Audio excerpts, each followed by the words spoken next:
السلام علیکم ورحمۃ اللہ وبرکاتہ۔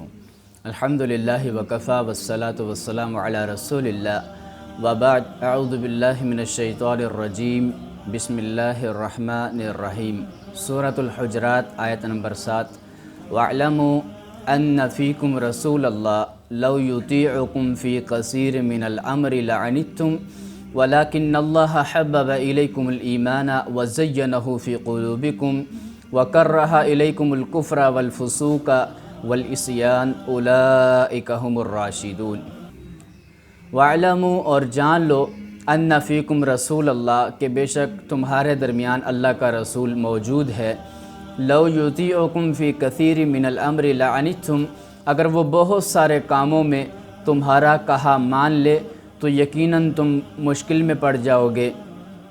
وَلَكِنَّ اللَّهَ حَبَّبَ إِلَيْكُمُ الْإِيمَانَ وَزَيَّنَهُ فِي قُلُوبِكُمْ، اور لیکن اللہ نے تمہارے لیے ایمان کو محبوب بنا دیا ہے اور اسے تمہارے دلوں میں مزین کر دیا ہے۔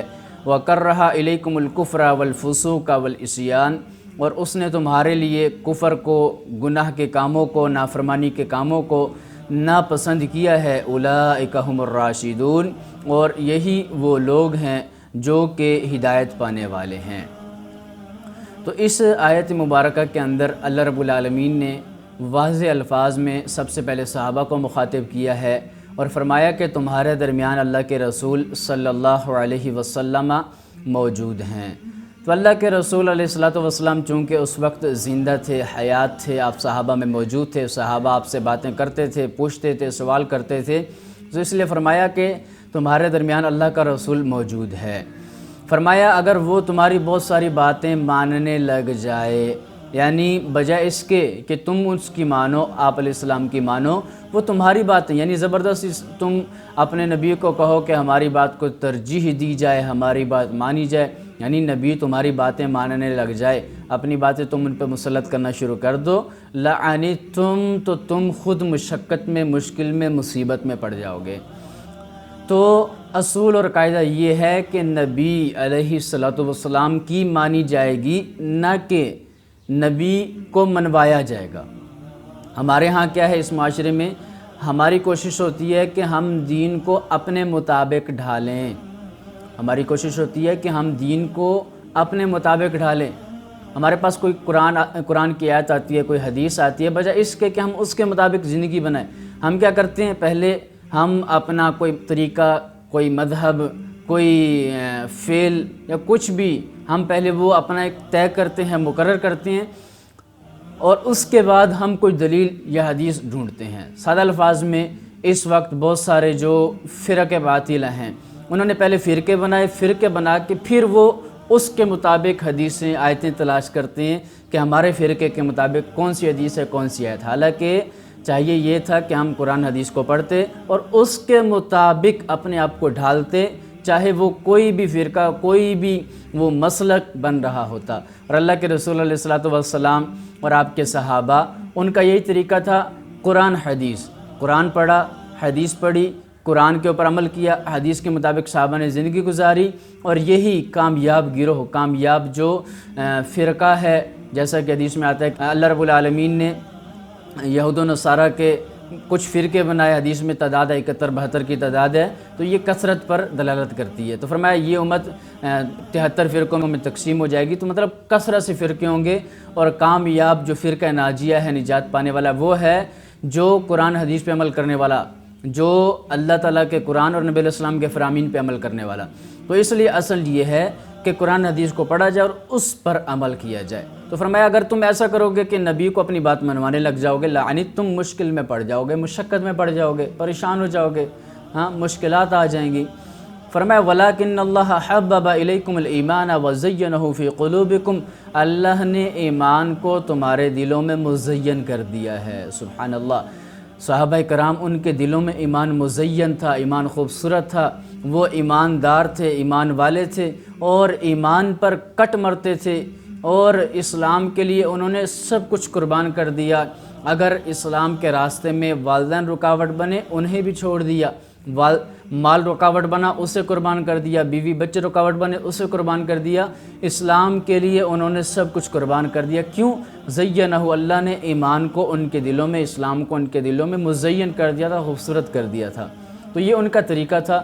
لیکن آج ہمارا طریقہ کیا؟ افسوس، ہم دین کو اپنے دنیاوی چند ٹکوں کے لیے، چند مفادات کے لیے بیچ دیتے ہیں اور دین کا سودا کر لیتے ہیں، دین کو چھوڑ دیتے ہیں اور دنیا کو ترجیح دے دیتے ہیں، لوگوں کو ترجیح دے دیتے ہیں، قوم، قبیلہ، کنبہ اس کو ترجیح دے دیتے ہیں، اپنی بیوی بچوں کو ترجیح دے دیتے ہیں، لیکن دین کو چھوڑ دیتے ہیں۔ حالانکہ چاہیے تو یہ تھا کہ دین کو ترجیح دی جاتی، باقی سب کو چھوڑ دیا جاتا۔ اور کامیابی بھی اسی میں ہے کہ اگر آپ سے اللہ خوش ہو، ساری دنیا ناراض ہو جائے، آپ کا کچھ نہیں بگاڑ سکتی، لیکن اگر اللہ تعالیٰ آپ سے ناراض ہو گیا، ساری دنیا خوش ہے، تو وہ آپ کو اللہ کے عذاب سے بچا نہیں سکتی۔ تو اس لیے محترم بھائیو، اصل چیز ہے دین، دین کو سمجھنا، دین پر عمل کرنا، دین کے مطابق اپنی زندگی ڈالنا اور دین کو مزین کرنا، دین کو اچھا سمجھنا۔ اور جب ہم دین کو اچھا سمجھیں گے تو ایمان، اسلام کی مٹھاس بھی ہمیں مل پائے گی، وگرنہ ہم مٹھاس بھی چکھ نہیں سکتے۔ ذاق طعم الایمان، فرمایا وہ بندہ ایمان کا مزہ چکھ لے گا جو اللہ تعالیٰ کے رب ہونے پہ راضی ہو جائے، نبی علیہ السلام کے رسول ہونے پہ اور دین اسلام کے دین ہونے پہ راضی ہو جائے، تو وہ دین کا مزہ چکھ لے گا۔ اگر ہم اللہ کے رب ہونے پہ راضی، مطلب ہم اللہ کو ہی اپنا سب کچھ مان لے، رسول اللہ علیہ وسلم کے فرامین ہی پر عمل شروع کر دیں اور باقی سب کا جو در ہے وہ چھوڑ دیں، تو فرمایا ایمان کا مزہ ہم چکھ لیں گے۔ اور اگر ہم کسی اور راستے کی طرف نکل گئے تو پھر ایمان کی مٹھاس نہیں چکھیں گے۔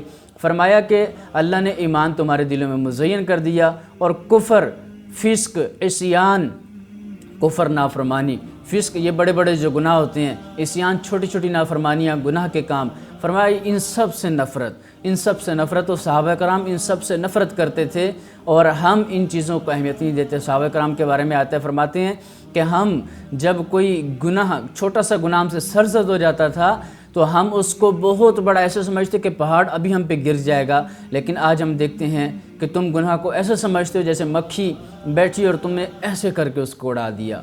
یعنی ہم اہمیت ہی نہیں دیتے گناہ کو۔ حقیقت ہے آج آپ دیکھ لیں، لوگ گناہ کو گناہ نہیں سمجھتے، گناہ کو گناہ سمجھتے نہیں، اہمیت دیتے نہیں ہیں، گناہ پہ گناہ کرتے چلے جاتے ہیں اور پشیمان بھی نہیں ہوتے، نادم بھی نہیں ہوتے، پریشان بھی نہیں ہوتے۔ اس لیے تو ہم ذلیل ہو رہے ہیں۔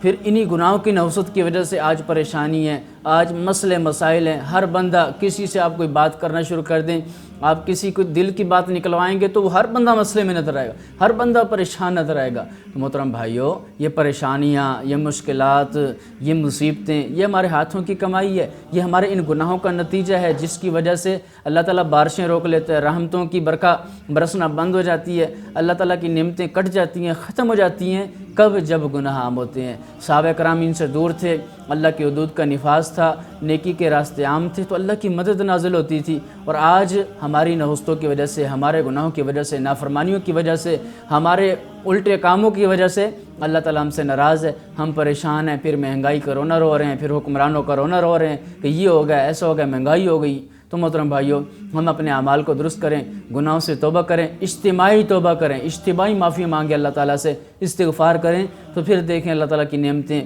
اور اللہ تعالیٰ کی رحمتیں برسیں گی۔ فرمایا جو ایسے لوگ ہیں جن کے دلوں میں ایمان مزین ہے، کفر کی نفرت ہے، اولئک ھم الراشدون، یہی لوگ ہدایت پانے والے، یہی لوگ سیدھے راستے پر ہیں۔ تو اللہ رب العالمین ہمیں بھی ان لوگوں میں شامل کرے جو اللہ تعالیٰ کے ہدایت والے اور رشد والے بندے ہیں۔ اللہ تعالیٰ سمجھنے اور عمل کرنے کی توفیق عطا فرمائے۔ وآخر دعوانا ان الحمد للہ رب العالمین۔